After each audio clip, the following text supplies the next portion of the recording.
Everyone. I'm Condra Parker, and I am the Director of Grants Program and Development. I have met many of you. Some of you are connecting a face to my voice for the first time. I'm pretty sure we will become fast friends through this process. So let's get started right away with the webinar. First slide, please.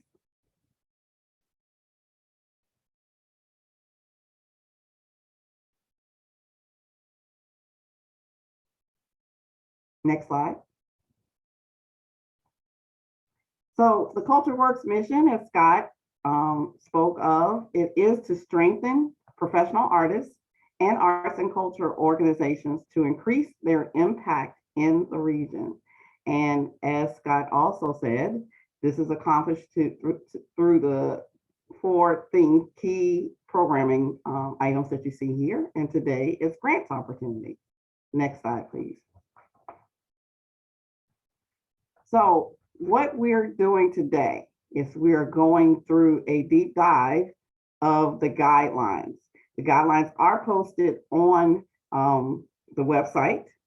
We are doing a deep dive, but we're also not including everything in those guidelines. So please, I encourage you to hop over to the website, download the organization guidelines, and that is basically the foundation of this presentation today. If you have been a previous grant applicant, there are significant changes from our previous processes, and also requirements, eligibility, and definitely the online grant application. But throughout this whole time, I will walk with you to answer questions through weekly office hours, and also just basically, if you are stuck at any time, please reach out to me so that I can assist. Next slide, please. Next slide. So our key priority, according to Culture Works 2020 strategic plan, is diversity and inclusion. So we value diversity, and especially in the arts and culture community, to fill the gaps so that a diverse variety of voices are elevated and expressed and celebrated throughout our wonderful Richmond and Tri-Cities community. Next slide, please. So we are providing funding for nonprofit arts and culture focused organizations, and professional artists have to be residing or headquartered in the Richmond and Tri-Cities region. Here is the definition of the region. This is our geographic footprint. Again, this is our geographic footprint. We don't go outside of the geographic footprint that was established with the beginning of the organization. So all of the 12 localities listed here are where we, who we support and where we support. Next slide, please. Also, we are so fortunate that funding is made possible through different foundations, corporations, and individuals who are so generous because they believe in the mission of Culture Works, and they recognize that a thriving arts and culture community is so important to the livability of our region. So for 2022, cultural equity grants are made possible in part through the National Endowment for the Arts and the American Rescue Plan. Scott, did you want to insert anything here at this time? He's there. No, we'll move on. Next slide. Sorry, Condra, I couldn't find my unmute button. Yeah, we can add, so just recently we confirmed that Altria and the Community Foundation for Greater Richmond are also contributing to the plan. We don't know exactly how much yet, but we believe that we will have about double the funds with the NEA funding, that we'll have about double the funds, possibly more, for this year's grant pool. So that's exciting news. Yes, very exciting. That's why I interjected and let you come in on that. Next slide, please. Here is our grant award program over the last 11 years. And we are so proud of this because sometime last year, we did hit the $1 million mark of total grants that have gone out over course since 2020, 2010. The range of the grants, anywhere from $644. An artist knew exactly what he wanted, and that's what he asked for, and he was awarded that grant, all the way up to 15,000. We'll go a little bit more into detail about the range of the grants for this cycle, because that has changed, and that's a good thing. Next slide, please. So the notice of funding opportunity is the same thing as the grants guidelines. They are on our website. I would ask you, it's a pretty intense document. Please read it in its entirety, because then you will be able to draw from your questions from any gaps that you see in the guidelines. We'll be happy to help you with, but it contains everything. The key thing that I would want you to start with is eligibility. You need to determine from the start if you are eligible. I would hate for you to get far along in the process and then you don't qualify. So the eligibility guidelines are pretty straightforward. If you could read those, and so you would be aware. The timeline, we're going to go into detail about that, but you apply for a grant, you don't get a grant right away, as in with most funders. The grant process takes about 6 months, 5 to 6 months, okay? And this is targeted towards a very specific time period, okay? And so all the goodies are in the grant guidelines for you to read. Next slide, please.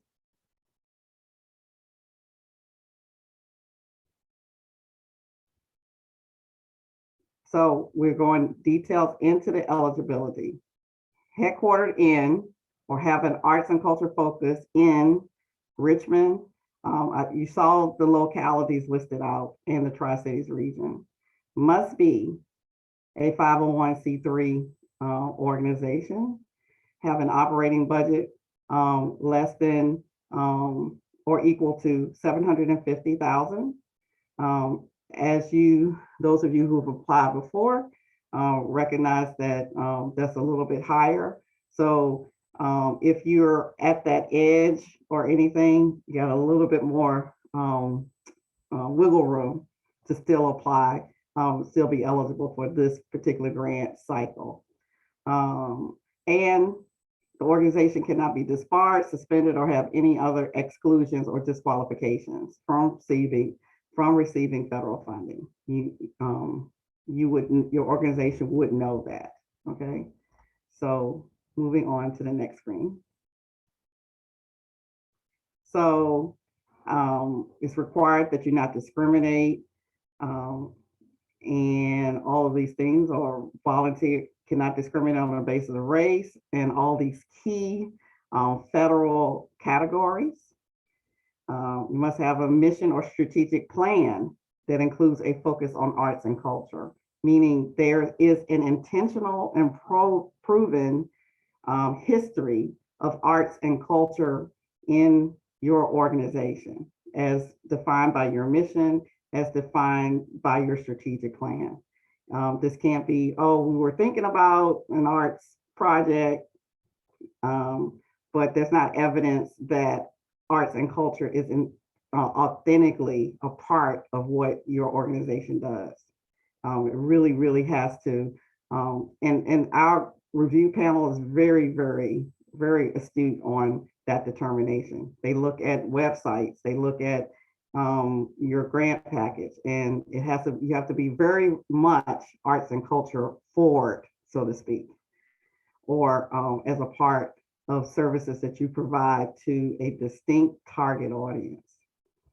So application submitted is for the organization identified and not a pass-through to other entities, meaning you cannot, there can't be a fiscal agent situation to be eligible. And here is that time frame that I spoke of. The funding has to be used within the fiscal year of July 1st, 2022, all the way through June 30th, 2023. You can't say, all right, well, we have a spring program. We're going to apply for the grant and we'll just take the money that we get in July and apply it to our spring program. That would not be allowed, not allowable to do. Next slide, please. So our two focus areas continue to be building capabilities and cultural equity. And I just love these pictures and of partner organizations who have been awarded recently by CultureWorks to do the great work that they do in the community. Moving on. Building capabilities. This category remains basically the same if you've applied and received funding through this category. This is a specific initiative, not for general operating support. And examples of it can be building infrastructure, whether that is an infrastructure can be fund development or anything that brings the organization forward or helps its operations and mission, and enhancing partnerships and collaborations with other organizations, improving your technology like your website, and specific needs related to improving ongoing health and safety. If you have a performance venue and you need to have safety supplies or installation of things to keep your audiences safe and encourages your to encourage your audience to attend, obviously, that's the situation we're in these days. You can apply for support for that. It is limited to 10%. That is new. It was 5%. 10% of an organization's operation budget, which is determined by the amount of revenue for the current fiscal year, a maximum of $15,000. So meaning if you do the quick math on this, you can apply for, if you're an agency that is $150,000, a smaller agency, you could apply for a $15,000 grant. Now, if you go over, if you're a medium size or a larger small, it's still in the small range, the max is still $15,000. Next slide, please. And also, we come to cultural equity. Cultural equity is the focus area that has the biggest changes with it because it is directly tied to the federal National Endowment of the Arts, American Rescue Plan funding. And therefore, the same guidelines that are followed by all federal programs, by NEA programs, must be followed. The terms and conditions must be followed through whomever gets or applies for and receives a support in the cultural equity focus area. So examples of eligible activities are listed here, specifically reaching underrepresented populations and underrepresented neighborhoods and communities. This is very new. The maximum is $29,500 for an organization. Go to the next slide, please.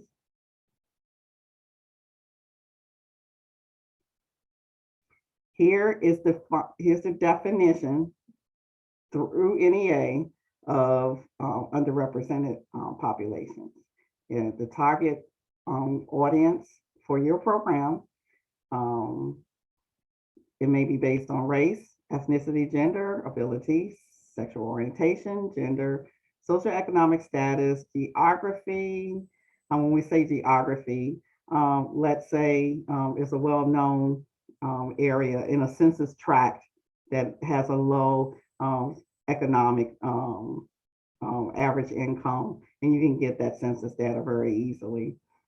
Citizenship status or religion. Next slide, please. So cultural equity grants are limited to all of the following costs. Salary support, wow, full or partial for one or more staff people. That is very different from in the past. It's a wonderful thing. Fees, stipends for artists or contractual personnel only in support services they provide for specific activities in your organization's day-to-day operations. If you choose to hire an artist to put on a program for your organization, it is specifically what that artist is doing that's related to the project. And facilities such as mortgage, principal, rent, and utilities. These particular costs would go to strictly an arts and culture organization. If it's anything that looks like salary support or facilities or operational expenses, that organization receiving that funding would have to straight up be an arts and culture organization in its mission, in its existence, everything. So it can't be an organization that does arts and culture, but isn't an arts and culture organization. And if you need any kind of further definition on that, look at your mission, vision, and strategic plan of your organization and see the depth of arts and culture in any of those articles, because the review panel would be looking at that also. If you have any questions about that, I would gladly answer that, okay? Moving forward. So other allowable costs for organizations, again, health and safety supplies for staff or visitors. We want your venue safe, that we want you to be able to promote that your venue is safe and open. Marketing, general marketing promotion costs, grant funds may be used to support existing jobs, new jobs, or restore jobs that were furloughed or eliminated due to the pandemic. And again, that's specifically to an arts and culture organization that has been proven to be an arts and culture organization. Not a startup, but an ongoing art, because our arts and culture community is still in recovery mode. We want to ensure that everyone can come back to, we hope, to the levels we were pre-2020. An indirect cost ratio.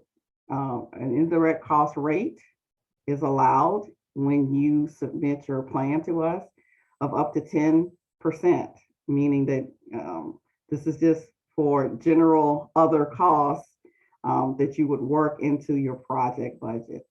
We will assist you with that if this concept is new to you, okay? There are some organizations that already have a federally approved indirect cost rate that may be lower or higher than what we have here. And you can submit that, or you can submit the 10%. Next slide, please. Unallowable costs. This is directly from the Appendix A of the guidelines. You as an organization cannot receive cultural equity funds and then decide that you're going to do an artist relief fund to just give to artists that for rent, food, or assistance, or lost revenue due to canceled programming. CultureWorks did do 2 rounds of that type of award that did allow that. This is not the grant program that allows that. Alcoholic beverages, commercial enterprises. Some of you may have a concession stand or sell art and just have a side way. Maybe you have children participating in programs who you sell their pictures or whatever, but we can't cover the costs because there is always a cost to do commercial business. This wouldn't be allowed under this program. And then social activities such as receptions, parties, or galas, even if they're fundraising, not allowed to cover the cost with this program. Next slide, please. Some more examples of unallowable costs. And this is very prevalent in today's setup, would not be able to call rental costs for a home office workspace that's owned by an individual or even entities affiliated with the applicant organization. So unlike some organizations may cover that, this could not cover that. Costs supported by other federal funding, and I distinctly listed out the ones that I know of that are pretty prevalent, meaning if I am your marketing director and my salary is being covered by a grant from the Virginia Commission for the Arts, in part, federal funded, or I applied to the Mid-Atlantic Arts Foundation, a regional agency, and it's covering my grant, my salary. It cannot then be, you can't request to cover that same salary through this grant, because that is what's called supplanting when it comes to federal funding. And any grant made to another entity, if you are partnering with someone, you may not be familiar with whether or not something in that partnership is being covered by federal funds. You have to be very, very transparent and make sure you discuss that. Scott, I saw you pop up. Did you want to say anything about that? Yeah, I wanted to jump in on that. So back to Condra's example, if her salary were covered by a federal program, by say the VCA, you can determine that the month of January and February is covered by the VCA, but the month of March, April, et cetera, is covered by another grant. So as long as you're not duplicating the exact same expenses, and you'd have to explain that in your application to say, that this role is partially funded, but the piece that we're asking for is not funded by that program. We can certainly help you get into much more detail on that if you're in that situation. Right. We're here to assist about that. This is very new for some of you all, and we will gladly help you make that determination. I've had deep experience with other federal grants. Scott has a CPA. That's what we're here for, to help you with the hard stuff. So please refer to Appendix A in the organization guidelines for the complete listing of allowable costs, because I don't have all the allowable costs or the allowable costs written here, okay? Notice that I keep driving you through that document. It's really important that you read that notice of funding opportunity / grant guidelines in detail. Next slide, please. So this is not that scary. Don't worry about it. Federal compliance requirements. There's no spooky music going on right now, okay? So this is listed in Appendix C of the Culture Works Guidelines. So some key examples that are in Appendix C, we talked about the non-discrimination policies, the environmental and historic preservation. We get a lot of requests for murals and such as that. We know that there is a local guidelines for accepting a mural on a building or in a public space. But now we have to add that additional layer of the federal requirement for stating if your project is dealing with anything or altering anything that is determined to be a historic site. Again, we can assist you with that also. Debarment and suspension from receiving federal funds, which I mentioned earlier. If there is something like that, that either an organization or an individual in your organization falls into that category, you must read those guidelines to determine if you're still eligible to apply. And I would say you would not be, but you have to do the research to make sure you're not. Drug-free workplace and lobbying. There are other items listed in Appendix C, and please read them to make sure that you understand as a funding recipient what your requirements would be. Condra, I want to jump in again on the environmental and historic preservation. So there's a form that we would ask you to submit if you were awarded funds. So we don't go through that evaluation up front, but it's a good idea for you as the applicant to have thought about it. And then we'll fill out that form, and then we'll do it. If you're awarded the funds, you'll fill out the checklist to identify sort of red flags related to that. And then we may have to run that up the flagpole to the NEA, where they can do a historic analysis and determine if there's any additional measures that might be needed. So again, don't let that keep you from applying, and then we can manage through the risk associated with that if there's an award made. Okay, next slide, please.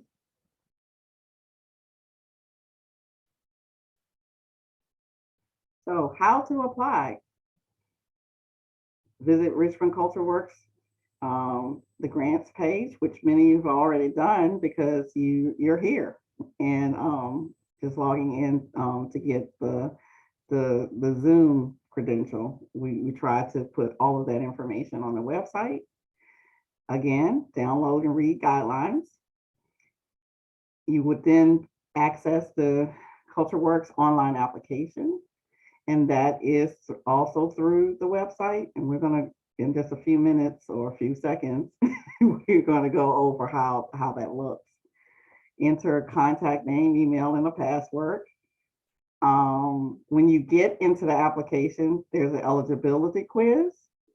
You complete all the required tasks that are in the online application. You review and you submit.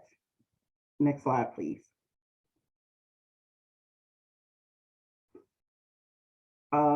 It goes without saying, and the system will tell you that you're not done. Complete all narrative fields outlined in the guidelines. And the good things about the guidelines also go into detail about what's inside of the online grant application. So you also need to upload the required attachments, your current fiscal year budget, income and expenses, financial statements for your most recently completed fiscal year. And if you are an organization with an annual income of $600,000 or more, you have to provide that audited financial statement or IRS Form 990. If you're below that, you must provide board-approved financial statements. Now, I have to emphasize, and I will probably repeat this again, a copy of your checking account statement is not a financial statement. We need a board-approved financial statement from your organization. And if you need assistance with that, we will tell you, because I would hate for you to fill out the entire grant application and then we look at the uploads and there's something there instead of what needs to be there regarding a financial statement. Your board of directors list, because you're required to have a board of directors with their affiliations, and meaning if you have a board list of someone and they work at Dominion or, all like that, we like to see that you have where your board members coming from, who represent, who are your leadership in your organization. Supplemental information. I think we worked out the kinks. Those of you in the past who've had trouble uploading videos, it should work now. We were very, very careful. If it doesn't work this year, please let me know, because we were very careful, and there's certain steps you have to follow to make sure that video will upload. And thank goodness I know what those steps are now. So and I hope we communicated them well enough to you within the system and in the guidelines. Newsletters, annual reports. It specifically is going to ask you for examples of artistic excellence and artistic merit. We want to see, even in these limited touchy-feely times, you still have evidence of the programming you've been able to do. And we're proud of many of you for doing the pivots, for still getting out there and serving the best way that you know how. And you have evidence of that. We want to hear those success stories. And especially if they support your artistic excellence and your artistic merit. Moving on. I think, yeah, okay. If this is a collaborative project, you need to provide the evidence of full commitment and support to proceed with the project with any collaborator or partner who's listed in the proposal, especially if that partner is providing space to do the project, is providing the target audience that you would be serving, or any critical resource required to complete the project. What we do not want to see happen is you get approved, before you are approved, because that could hold up your entire project and the project may not happen. So we need to see proof that there is commitment. Next slide, please.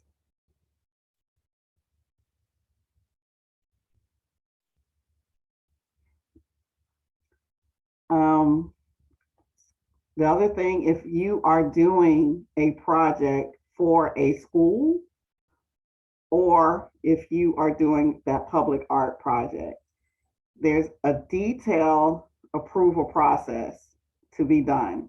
At the level of the school, maybe it's the principal, maybe it's the next level up with the school administration at the school board level. But those projects that require additional approvals, you have to have those approvals in place, because we don't know whether or not the approval will be a yay or a nay. And oftentimes they take time. Sometimes public art committees don't meet every month. They may meet every other month, and you have to make sure the timing is such that your project is considered and approved in time for the project to be a grant award to happen. So you also must provide documentation that it has been approved before grant funding can be awarded. Please be realistic about the limited opportunities for in-person programming, because we still have the safety restrictions. And also be very creative, because outdoor programming is an option. We have a season in there of summer going into fall that your project could be implemented outside, especially for kids. It's a wonderful thing. Moving on to the next slide.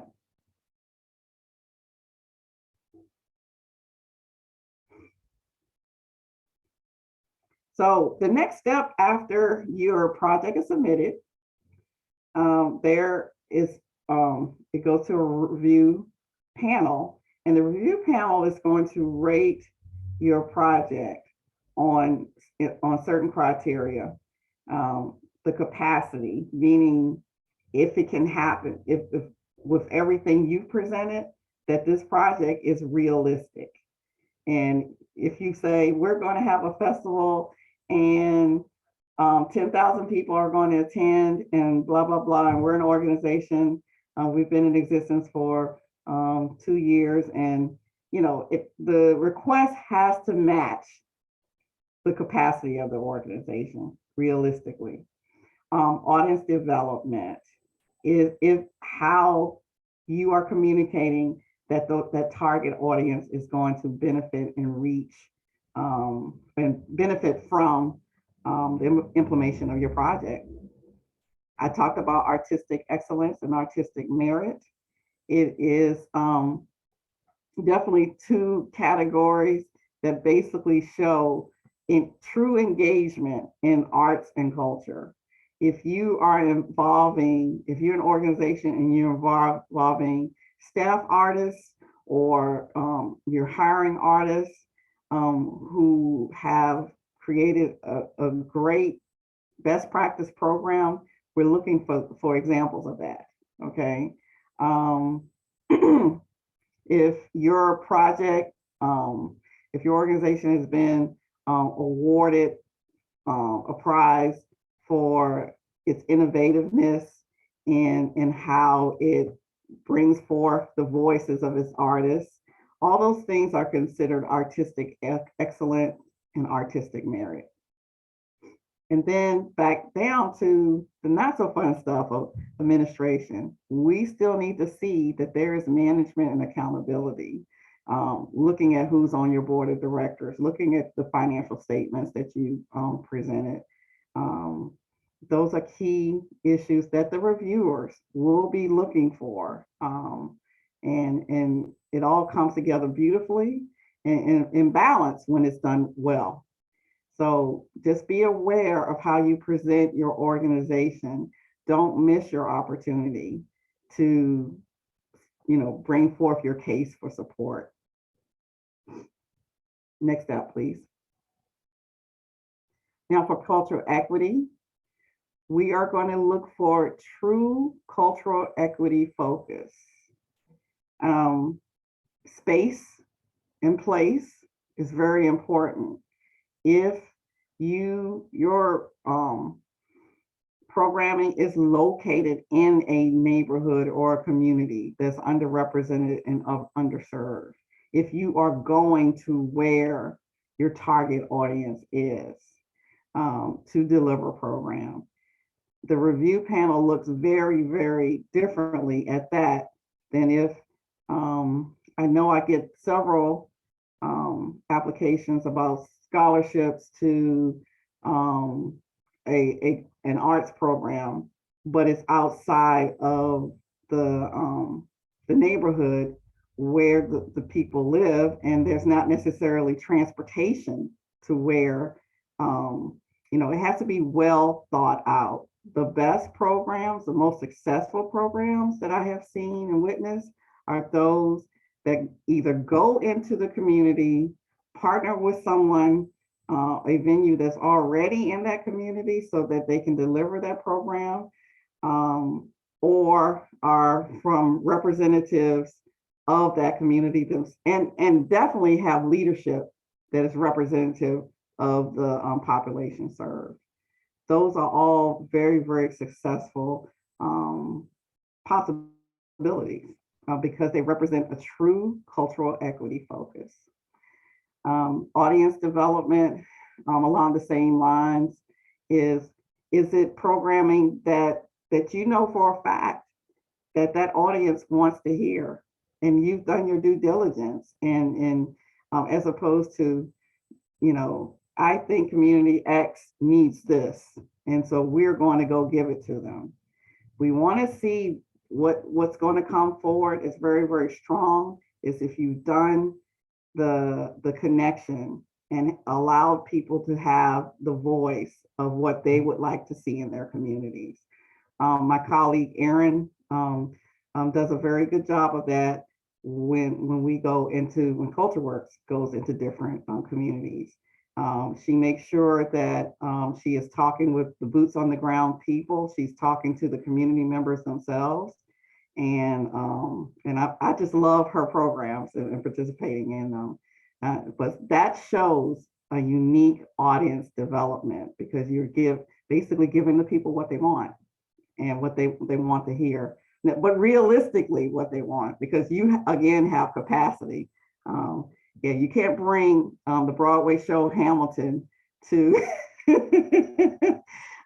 but hey, you can do something like that with kids and have kids do their own rap songs and stuff like that, which we have witnessed is very, very good. So artistic excellence, artistic merit, again, just demonstrating that this is a best practice, that it fully develops or represents a form of art that and is representative broadly of art that that comes from a community or and I'm sorry, I'm blanking out right now. Artistic excellence and artistic merit. You've done, wonderfully successful shows, and you have examples of those projects and programs. We can discuss that up front if you would like more questions about that. Management accountability, again, the same as for building capabilities. We want to see capacity. We want to see realistically what your organization can do, that is well managed, and it has a board leadership representation. Next slide, please. So, happy times. If you are fortunate enough to get to the point where you are accepting an award,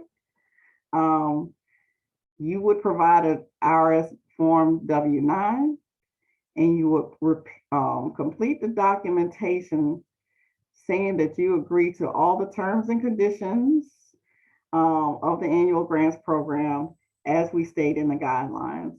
And in addition, any cultural equity grant awardees will be required to attend a post-award webinar to assist you with the optimal compliance with the federal funding.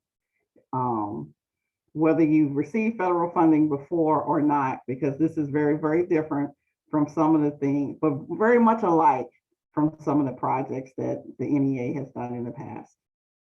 Moving forward to the next slide. All funds must be used, again, within the time frame of the next fiscal year. That is regardless of when your fiscal year is. This is when the funding should be utilized. And grants must be used for the purpose described in the proposal.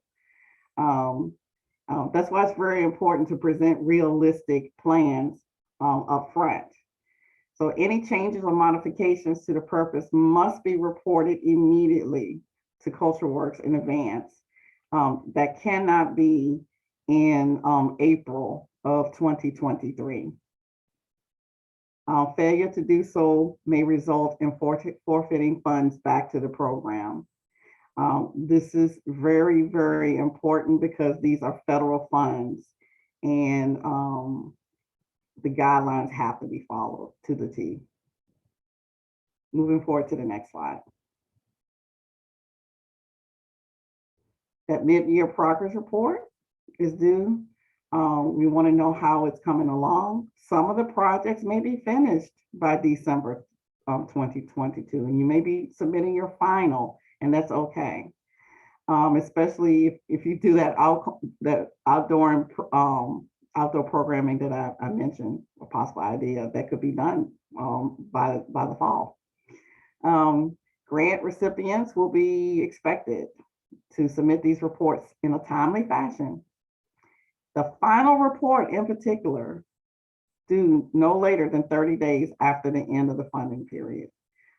We have our own duties to the federal government ourselves. And so that is going to be strictly enforced. Next slide, please.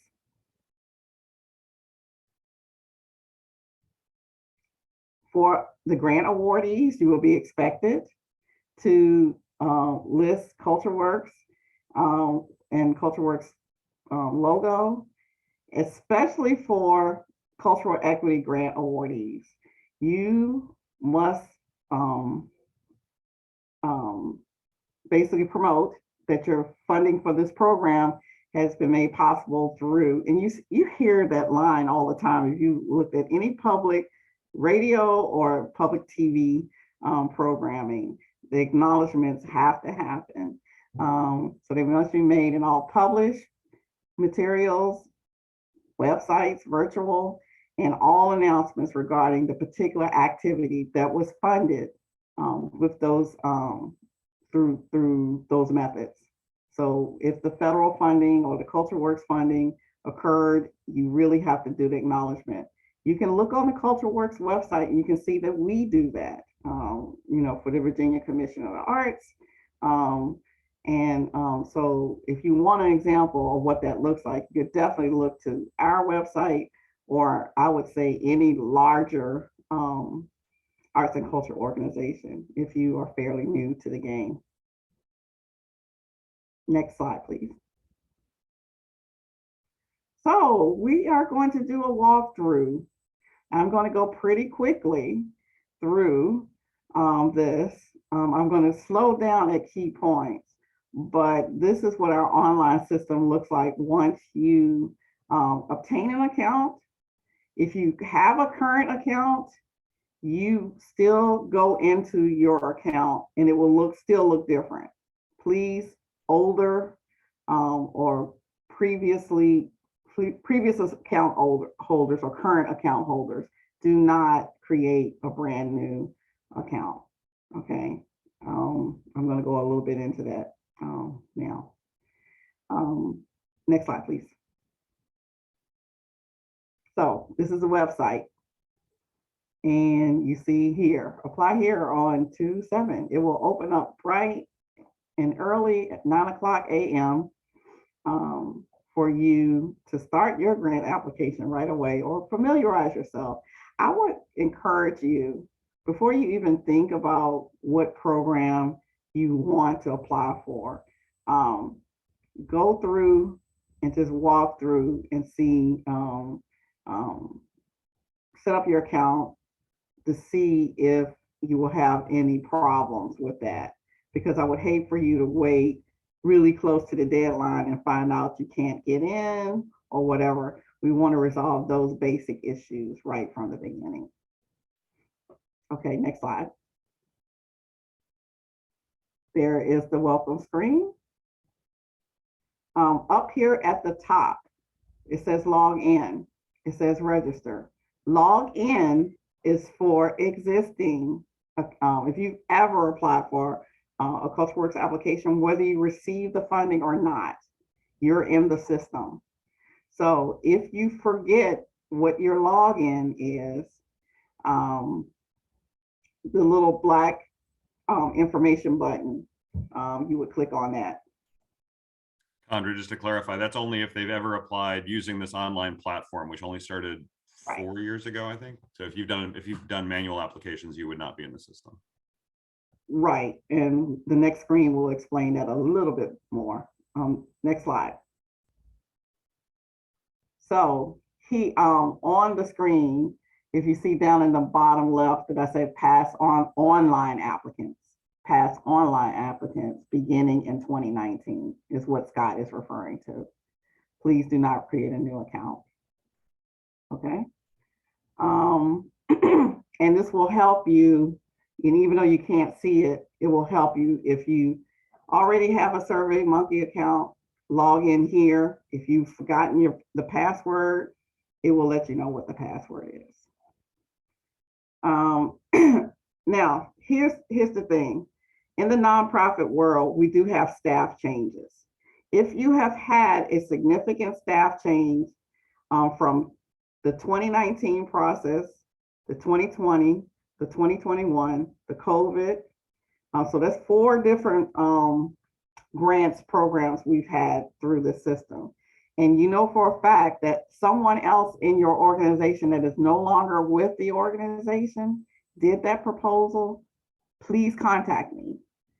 Let's walk through it, because the issue is that if you log in as that person and you don't know the password, it's going to email that old that person's email that may not be active in your system anymore. So you wouldn't get the reply email to be able to click on it to then log into the system. But I will walk you through it. I know of at least 4, because when I sent out a recent email to all the past grant awardees, I know I got at least 5 kickbacks. Okay, so I need to know there's at least 4 or 5 of you all who may be on this call or not, that I need to walk through and make sure you have up-to-date credentials and that you can access.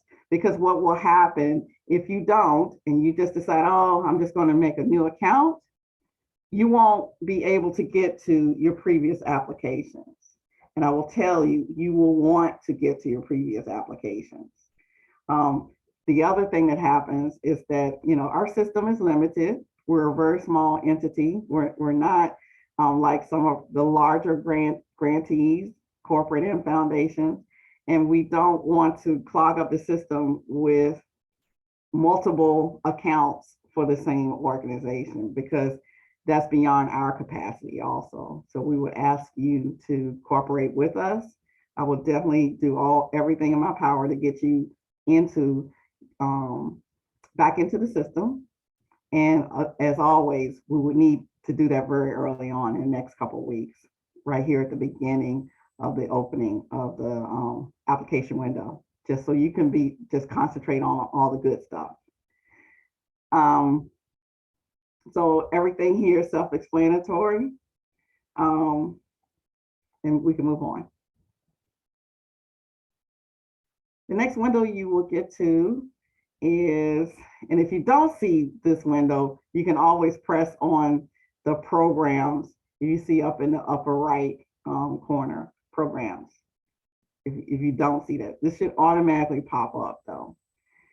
You as an organization are applying as an organization to this annual grant program. Now, some artists are heads or have significant leadership positions in an organization and want to use the same account to apply for the artist one. We do pay attention to that. That is considered a double application. You need to make the decision of whether you're applying as an artist, as an individual, or the organization is applying. The organization is a 501c3. I would, if I had the capacity to apply as a 501c3, I would pick that every single time, because you have more resources with the possibility of a much larger opportunity for resources to be supported as opposed to an artist. But that is the personal decision. But please know, we do make the connections. If we see the same name on 2 different grants, and it's past the deadline, there's nothing I can do about that. I don't even know how to resolve that. So what I'm asking you to do is select one program. Moving on. The first thing that pops up, before you even come inside of the program, I would like for you to be a little bit further along in the project. Might have to walk back something I said before. But the reason why I'm saying this is if you go into the system, the title of the request pops up. You won't be able to change the name of the title. And we will hope that the title has something to do with the project and what the project is accomplishing, the most meaningful titles that I have seen. So have in mind from the beginning what you're applying for. Some of you already know that because you've been waiting for for the grant award program to open up. So yeah, put the title of the request in, and that remains the title. It will populate for the rest of the online grant application. Next slide, please. This is what a fresh page looks like before you start putting in the information. Next slide, please. The key buttons at every single stage are at the bottom. You might not see them on your screen, and you won't see them on the screens that I'm about to show you all the time. But that save and continue editing or the mark as complete has to be done for every single stage. This system will allow you to move forward without completing a previous step. But when you get to the very end, it will not let you submit. And then, valuable time is taken up. So you can pace yourself in knowing how to complete this this online application. Is very, like I said, very different from maybe what you see with the Community Foundation or DCA or any of the other online applications. Next slide, please. Here are the eligibility questions. Please refer to the guidelines, and also we've already reviewed what the eligibility is. You must meet all of the criteria in order to advance the application. Next slide, please.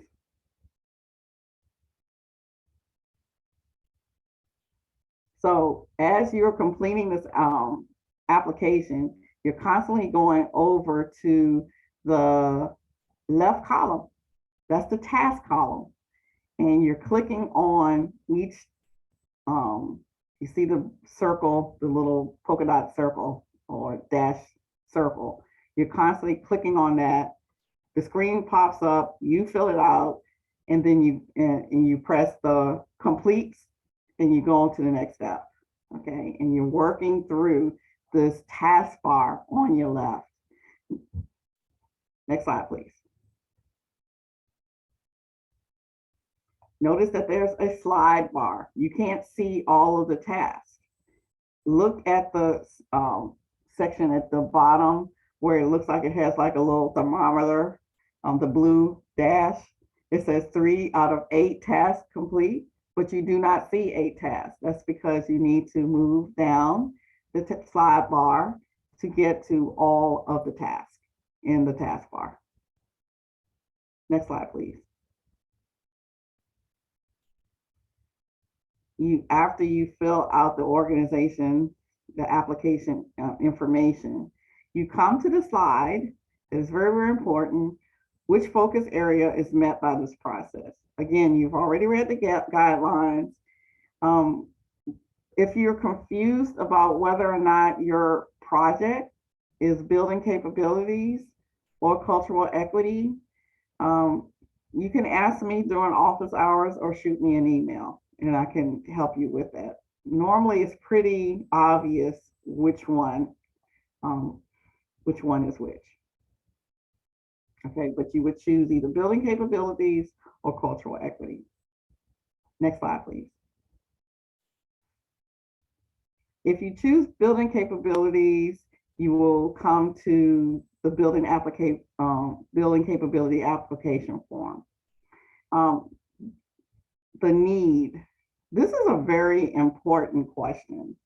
The reviewers tend to score highly on those who identify a need that is supported with documentation at the local level. You know, we can get national statistics everywhere, but at the local level, the need is described in detail. And the good thing about that is if you describe that properly, it shows that you are familiar, you're truly familiar, engaged, allied with the community that is being promoted as the target population. So that, I'm giving you a hint, that this is not a one sentence answer for need, okay? and project details also. Goals and objectives, our successful programs, our successful grant awarded programs tend to be to utilize this opportunity to explain goals and objectives that are SMART goals and objectives, and that are within the capacity realistically the organization can accomplish these goals. Okay, next slide, please. Building capabilities project budget. I'm going to show you just the top half and the bottom half because it's very important. This is different. Excuse me, it is the same that it has been in the past, the building capabilities project budget. So I don't think I have a bottom half to this because it's pretty straightforward. Again, if you need any help with budgets, we are here to help. Next slide, please. The cultural equity application looks very, very different from last year. Notice that we have all of the federal funding requirements that we have to communicate to you. And because we're required to communicate these to you, you're also required to understand what we're trying to communicate if there's any questions about the cultural equity side so far as requirements and everything. Because this is so very new to some, I can't emphasize it enough. We are here to help. Next step. Okay, so the cultural equity project budget will have everything listed here, which is the same as last year. Where are you getting all of your funds from for this particular project? This is not for your entire organization. And the same thing with building capabilities. Okay, next slide, please. But this is what's very different this year. The expenses, you must show allowable expenses, okay, listed here. And for the most part, I have the allowable expenses. Which things are you requesting through the CultureWorks grant funded costs? Because they're allowable. But then there's other expenses that still are required to complete that project, but are not allowed to be funded by CultureWorks. And that's okay. We expect there to be other costs that are not covered or not able to be covered by the federal funds, because that makes up the entire project. And remember, in this case, salaries can be covered, but there may be some salaries or some things that can't be covered, that still are attributable to your project. Okay. Next slide. So upload requirements. A board list, annual operating budget, financial statements. These are all what I explained earlier, and you upload them here. Notice down at the bottom, it says a minimum of 3. It won't let you go to the next screen if that minimum has not been met. It just won't let you go forward. Okay, there's that mark as complete button. Next slide, please. Here are the documents supporting artistic excellence. And as you can see here, I've listed them out. Link to a performance, exhibit or promotional video, letters of support from those who have benefited from your programs and services. Don't just put the link, here's our website. The reviewers are reviewing many proposals, and they are doing it in a very linear amount of time. So they really don't have time to go and then try to find artistic excellence on your website. And some of them may choose to go over to your website. What I've seen reviewers do is to go to the website to prove that there's truly cultural equity being promoted on your website and that diversity is represented on your website. That happens. But trying to find specific documents, you need to put everything here. Don't lose out on an opportunity to present your best package. Next slide.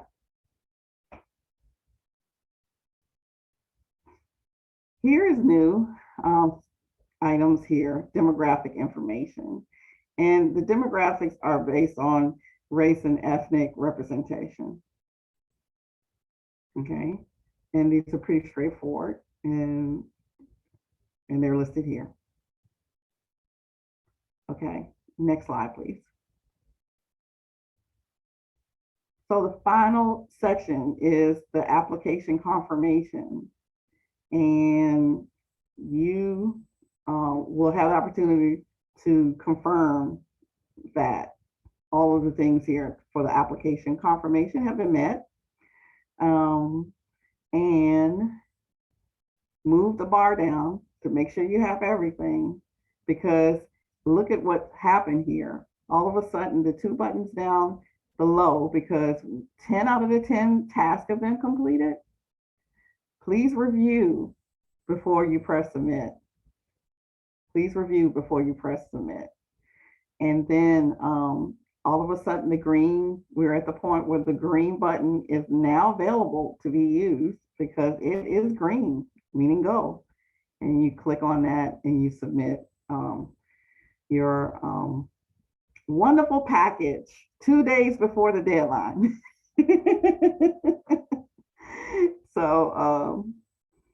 So here we are. Next page, please. That is what it looks like again. Pretty much just saying, are you sure? Because you still have the opportunity to click on review. If you press cancel, it doesn't cancel out the entire proposal. It just goes backwards and lets you look through things. Yeah, that doesn't mean cancel, delete your application. So it gives you one last opportunity to say, yes, I declare this proposal finished, click, submit. Next slide. And I call this the screen of success. Look for your confirmation email to be sent to the email of the account. The email that's attached to the account is the email that will get the confirmation email. Next slide, please. So, application opening Monday, February 7th at 9 o'clock. It closes Thursday, March 24th at 6 p.m. sharp. And everything you want to make sure you have to look for that confirmation email. Look in your spam, look everywhere, because that is telling you that it's been submitted. If you do not get a confirmation email before the deadline, please call me so that we can make sure you didn't skip a step or push the wrong button, push cancel instead of submit. But let's resolve that very quickly, as soon as possible if you have not received your confirmation email. Okay, and there is the grant portal through the CultureWorks website. Next slide, please. So here I am. This is all of my information. There will be Friday office hours from 2 o'clock to 3 o'clock every Friday, except February 18th. I will be in Phoenix at QuiltCon, having the time of my life with quilters from all over the world. But every Friday, except February 18th, through March the 11th. Now notice I do cut it off at March the 11th because I'm expecting that a good proposal should take about 2 weeks of time. That does not mean you cannot make that call. I know I'm calling late, Condra, but this came up. Please, I am available. I am still available. Okay. I would hope that the lion's share of your questions would be answered in that key window of that 1 month of February through March, whether office hours, whether emailing me, whether calling me, because I want you to give the optimal time. I'm a grant writer myself. I know that optimal time has to be given for a quality grant application. And this one is deceptively, it looks like it's easy, but the quality of the answers is everything. When those reviewers they are representative of the corporate, arts and culture community, foundation community. They see grant proposals. They know what excellence looks like, and they're going to be looking for excellence here. And I want you to be among those. I've had many of you all who have told me, and thank you so much, that because of your experience with CultureWorks grants, that you're able to excel at other grants because it is a skill that is developed over time. So we want you to have that opportunity. The next slide, please. Here we are at the Q&A. Okay, awesome. Thank you so much, Condra. And everyone, I'm Erin Fry. I'm the Director of Programs and Outreach with CultureWorks, and I'm just going to jump in here and help with the Q&A portion of this wonderful presentation. So I'm going to scroll back to the first question. And this would be a great time, if you're willing to, for everyone to just turn your videos on if you're comfortable being seen. It would be really helpful to me to see if you're actually in front of the computer or not when I call out your questions. That would be super great. Yeah, thank you. Good to see all of your beautiful faces. We're going to stay muted, but just turning our videos on. Awesome. If and you could take off the off the PowerPoint presentation so that we can see the Brady Bunch scene. Yes. Thank you, Piper. Awesome. Okay. Thank you. We're going to go ahead and get started with Rachel Weaver of Scrap. And I don't see you, so not sure if you're by the computer, but I'm going to go ahead and read your question. An eligibility question. We are a national organization with a single EIN and headquartered in Portland, Oregon. Our budget exceeds the limit listed. If eligible, we would be applying for these grant funds specifically for our Richmond location that meets eligibility, and funds would be used specifically in the Richmond area. Are we eligible to apply? Rachel, I would ask for you to arrange to have a meeting offline with me and Scott. Okay. All right. Can I just email your email regarding that? Mm-hmm. Thank you. Yeah. Okay. Thank you.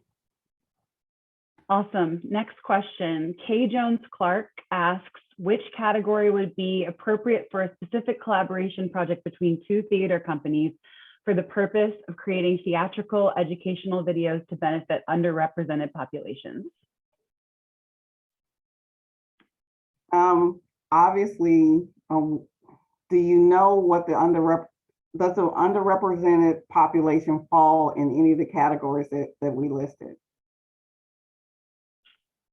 I am looking for Kay Jones Clark.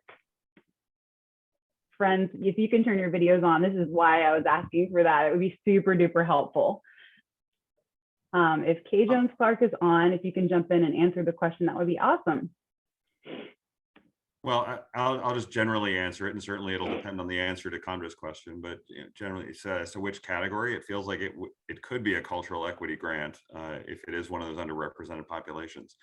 And also, just to add some color commentary to that, we leave it up to the applicant to define why your target population is deemed underrepresented.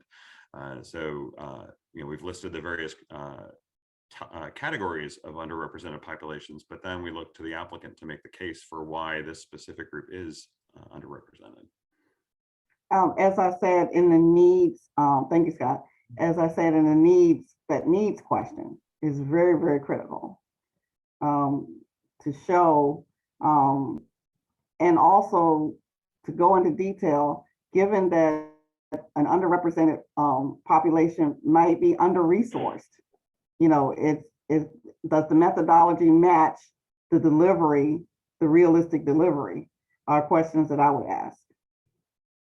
Okay, excellent. We're moving on quickly. We have a lot of questions coming in, so I'm going to roll through these. Oh, and Aaron, just to point out, Kay Jones Clark said she doesn't have a video or a mic, so that's why there was no thing there.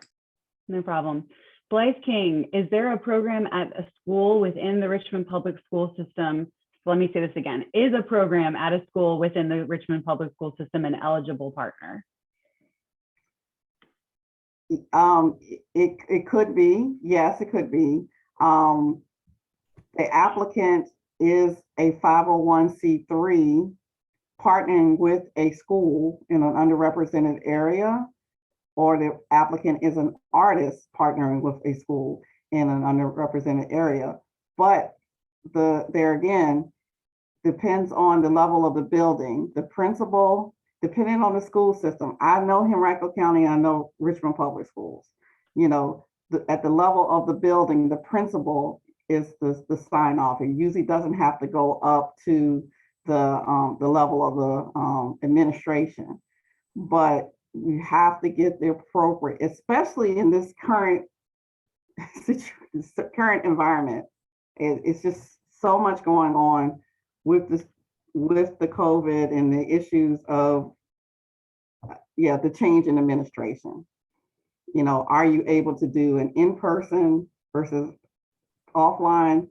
All of those things have to be considered, because unfortunately, just in the last 2 weeks, we're in a really different situation when it comes to schools and access to kids who need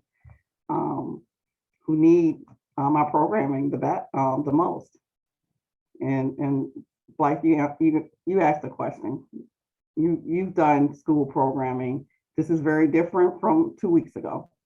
So unfortunately, you have to do your due diligence and really get the buy-in or get a read from the principal on even if that type of programming is possible, or how you can pivot and do it so that it is accessible, and if they have the resources to allow it to happen.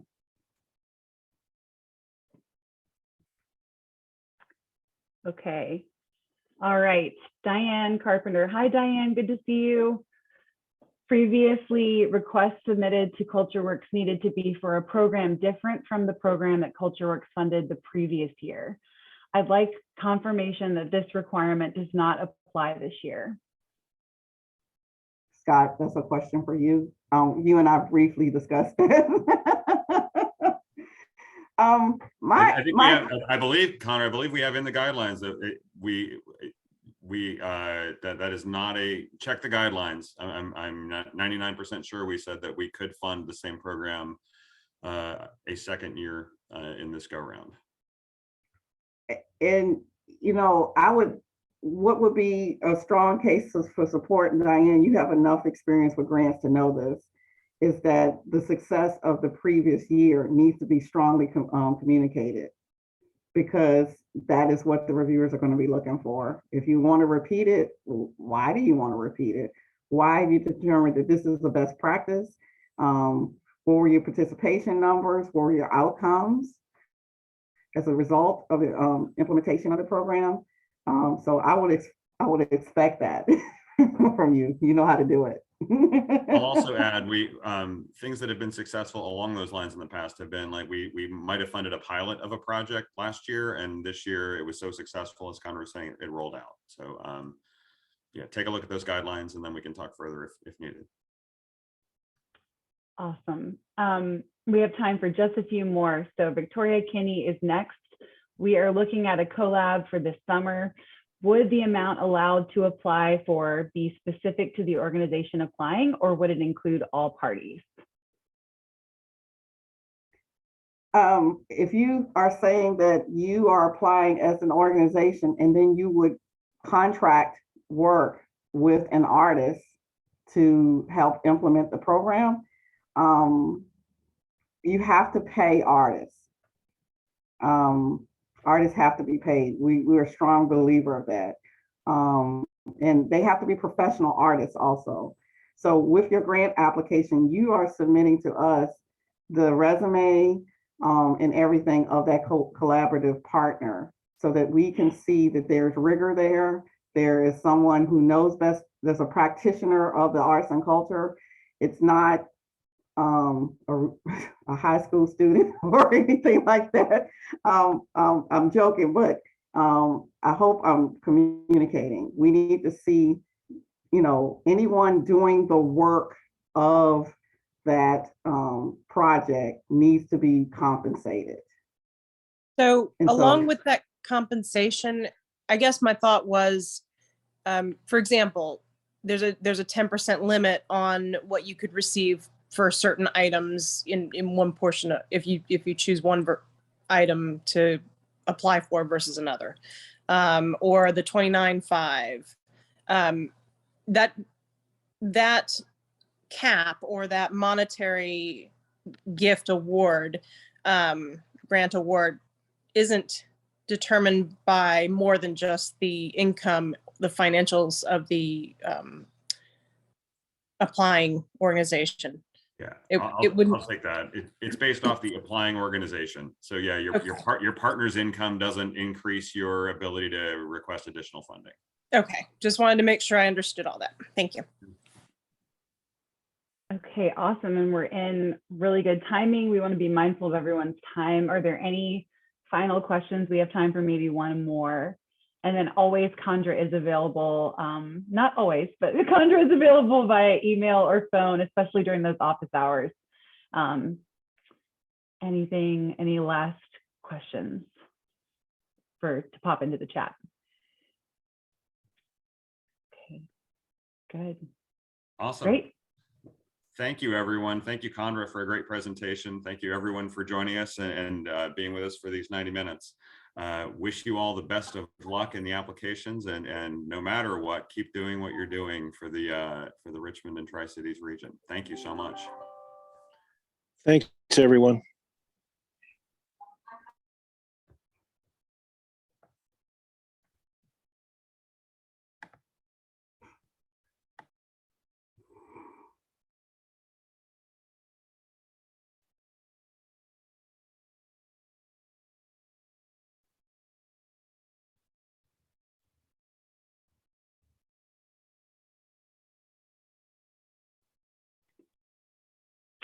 All right, while we're waiting for folks to leave, can somebody grab the chat? Either Piper or I can, but do you know how to save the chat from today? Like the little 3 dots next to the smiley faces in the chat box.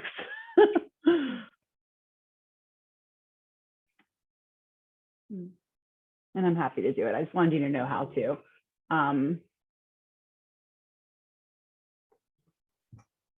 I got new makeup for today. I like it. Oh, yes. It got rid of my